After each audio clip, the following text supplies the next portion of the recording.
The challenge and the goal for any organisation is to constantly generate a steady stream of new recipes. Ideas that alter the trajectory of an industry, revive stagnant markets, or completely reinvent the competitive dynamics of an industry. At the Stern School, we're in the business of convening, shaping, and driving the conversation about the challenges facing business in the 21st century. It is not a zero-sum game for the United States and the West, though, is it? Absolutely not. I mean, the global economy in the next 20 years, Charlie, will at least triple. There's lots of room for them and us, and if we are on our game, we'll be technological leaders. NYU is launching its new global systemic risk rankings. Joining us now is Robert Engle, professor of finance at NYU Stern's School of Business and 2003 Nobel laureate. I think it's one of the important things is that the politicians realize how serious this is, that this needs to be solved.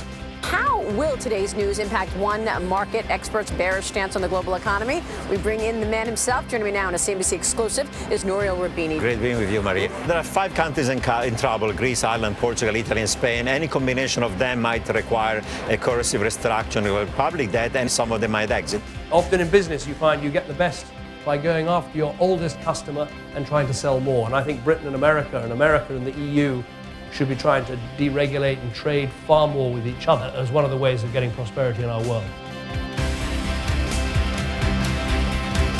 We've got to get to recognize a multipolar world, the reality of integration and globalization, the overall benefits that we get, and deal with the problems that that creates. The world that you are entering is a world in which you cannot operate in any one sector, but rather all the opportunities are going to be existing in the overlaps. Is business part of the solution or part of the problem? Why can't we be part of the solution? Think about cities as startups, and then start to think about the kinds of things you think of as a business. The project that I'm involved with, the effort to give India's 1.2 billion residents each a unique digital biometric-based identity. At one point, there were 36,000 enrollment stations, over 60,000 operators. So the scale of this is just mind-boggling. So in this century, we will finally complete what some people call the urbanization project.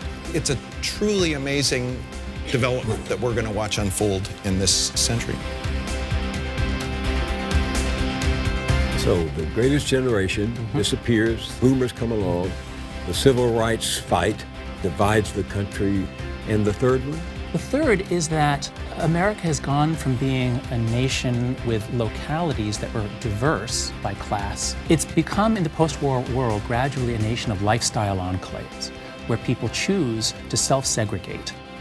We know now that people choose friends who are similar to themselves. Why should we care? The answer to that question is going to tell you which policies are going to succeed and which policies are going to fail. You need to be able to create value, and creating value means working across these boundaries, which means that you can't be thinking in terms of I can do this or that.